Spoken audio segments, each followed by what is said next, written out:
kebajikan. Tak perlu tunggu hebat untuk berani memulai apa yang kau impikan. Ih, sedih banget. Aku jadi terkenang masa lalu deh, Kak. Dulu tuh zaman-zaman SD, itu sering banget teman-teman aku, terutama yang cowok-cowok, kalau udah hari Senin, itu udah mulai deg-degan ya. Aduh, rambut gue belum potong lagi, gimana nih? Gitu kan.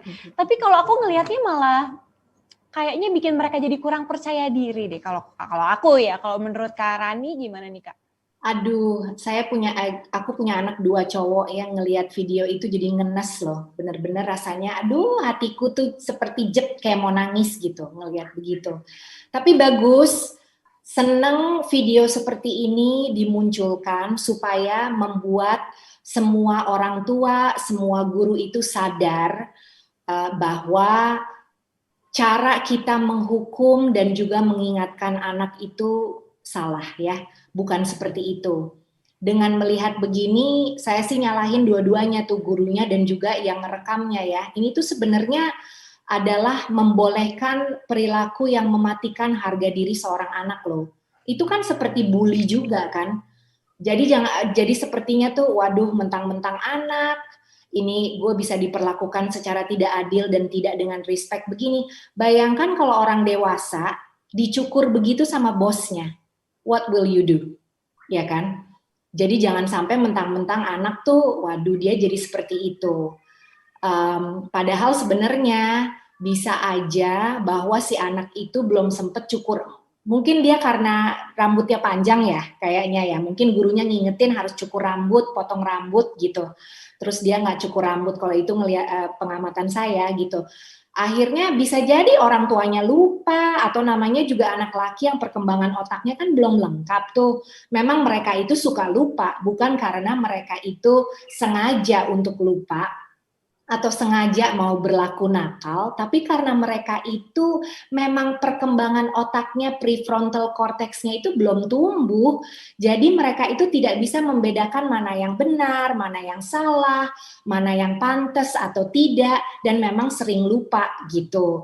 Itu yang kita itu nggak sadari ya. Dampaknya oleh si anak itu, dia akan memiliki harga diri yang sangat-sangat rendah. Karena dipermalukan nomor 1 di depan semua orang banyak, anak laki itu sangat rentan loh dengan harga diri. Jadi dengan dipermalukan seperti itu di depan teman-teman kelasnya dan di post viral, konten kalau di post viral itu kan akan stay di cloud selamanya loh. Bayangkan kalau dia umur 20 sekian tahun udah bekerja atau punya keluarga, tiba-tiba video ini muncul kembali gitu kan. Dan ini tidak mendidik ya. Kita harus stop memperlakukan dan menghukum anak seperti ini.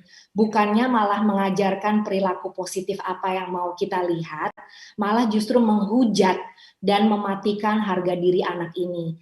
Akhirnya, kemungkinan besar si anak ini akan memiliki, terutama masa remaja nanti, dia akan memiliki masalah kesulitan mental, kesulitan memiliki rasa harga diri, rasa percaya diri karena merasa dia tidak diterima gitu.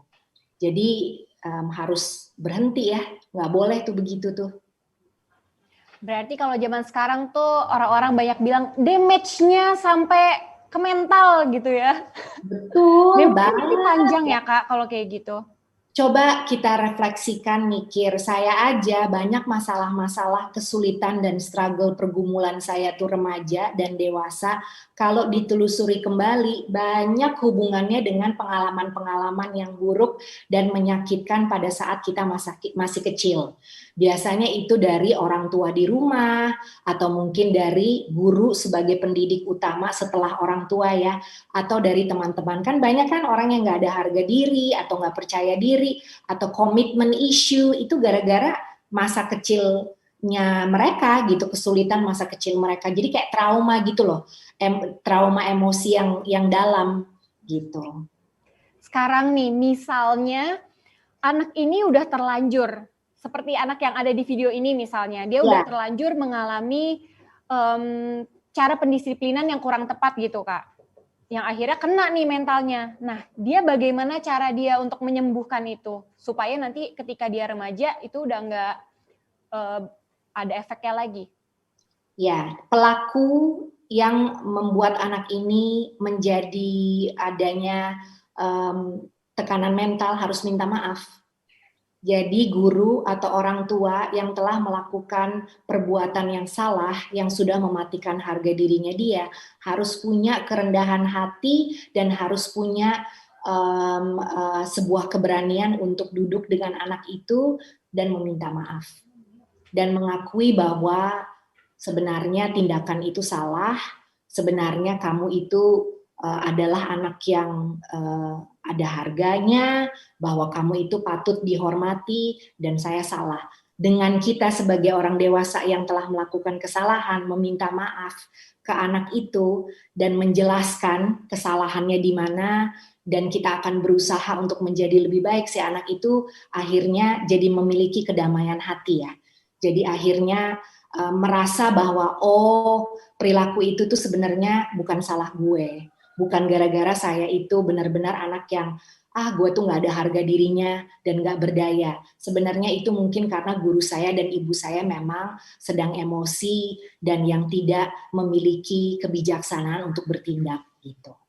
Tuh, itu berarti jadi tanggung jawab bersama ya, tanggung jawab dari pihak pendidikannya, pihak orang tuanya, semuanya ikut turut bertanggung jawab demi pertumbuhan mental si anak ya. Aduh, pertanggungjawaban semua, tetangga, nenek, kakek, om, temen, semua-muanya. Sedih aku juga ngelihatnya. Kak Adit masih di sini? Masih. Oke, nanti kita ngobrol lagi Kak Adit, tapi aku mau bahas dulu nih. Kira-kira netizen komentarnya apa ngelihat adik tadi rambutnya dicukur di sekolah? Coba kita lihat netizen. Komentarnya adalah Ahmad and Royce. Rambut dan tali sepatu tidak pernah mengganggu proses belajar mengajar. Nyatanya pejabat yang korupsi rambutnya rapih semua. Tertampar ya. Berikutnya ada Dodi Suwandi. Saran seharusnya kalau mau razia panggil tukang pangkas rambut khusus 1 hari buat siswa yang rambutnya gondrong biar dicukur ala militer. Iya tuh benar. Jadi kan rambutnya nggak compang-cempong gitu kan. Kadang-kadang kalau dicukur di sekolah suka yang sini pitak, yang sini gondrong. Nah, ada lagi nih, Radius Santero. Rambut gondrong atau pendek, apakah mempengaruhi otak manusia? Itu juga yang menjadi pertanyaanku ini. Kayaknya nggak ngaruh ya. Adit? Yep. Adit tadi udah lihat komentar netizen, kalau pendapat Adit gimana nih? Kamu pernah nggak ngalamin rambutnya dibondolin di sekolah? Nggak pernah, karena gurunya tetangga. Jadi guru BP tetangga juga nggak berani untuk nakal gitu. Ordal ya, orang dalam rupanya. Curang. Tapi gini loh Mbak, ketika kita ngomongin masa lalu yang buruk, kita ngomongin ya perbuatan seperti itu bisa menimbulkan trauma.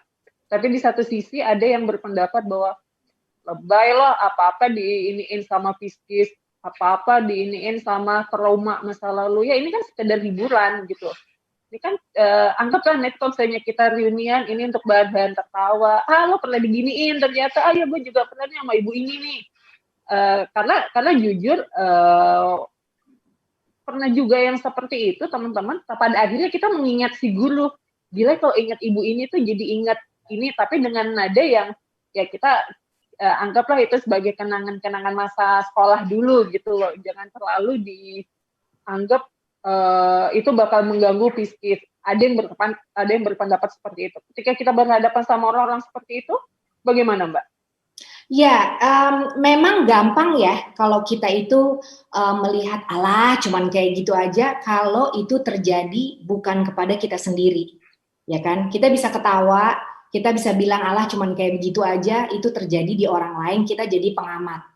Tapi coba tanyakan secara jujur dari lubuk hati yang paling dalam. Kalau itu terjadi dengan anaknya kita sendiri atau dengan diri kita sendiri, marah nggak? Pasti dong. Sedih nggak? Pasti, ya kan? Gitu. Jadi selalu dibalik. Kalau saya sih menyarankan kepada seluruh orang tua dan saya juga terhadap diri saya ke anak-anak ya, bahwa saya harus memperlakukan anak-anak sebagaimananya saya mau anak-anak itu memperlakukan saya.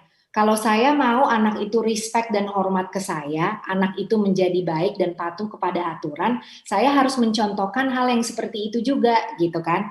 Nah, terus kalau memang caranya mendisiplinkan itu adalah dengan dihukum, apa sih dampaknya? Cuman ketakutan sementara kan? Apakah anak itu akan belajar sesuatu? Bahwa perilaku itu, oh memang harus potong rambut pendek karena apa gitu. Dampak positifnya terhadap diri. Coba deh tanya sama anak itu yang sudah dipotong, tanya, kamu tuh ngerti nggak?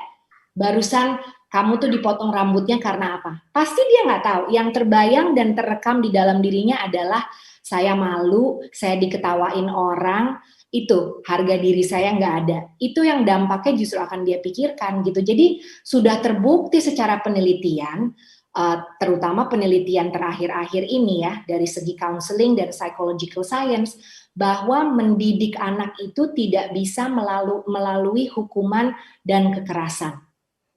Yang akan terjadi, si anak ini akan memendam emosinya dan ketika dia dewasa akan memiliki kesulitan untuk mengemukakan emosi secara sehat. Hasilnya banyak generasi kita yang dulu dididik oleh orang tuanya tuh seperti itu dengan kekerasan fisik ya. Ya ini banyak orang dewasa yang secara fisik sehat tapi ada kesulitan mental, nggak normal dan juga depresi, bunuh diri, frustrasi, atau dia itu punya anger management gitu. Nah, itu dia anger management. Makanya itu dia mungkin salah satu alasan kenapa netizen kita suka banyak yang ngomel-ngomel di sosial media gitu ya, Kak? Iya banget. Nah, itulah perilaku negatifnya adalah cyberbully ya. Jadi banyak yang menggunakan sosial media itu adalah untuk bersembunyi di balik layar, bersembunyi di balik sosial media. Kesempatan dia tuh adalah kebebasan bersuara yang tertahan, keamarahan yang tertahan. Ya udahlah, gue turahkan aja nih lewat sosial media. Kan nggak kelihatan orang siapa gitu.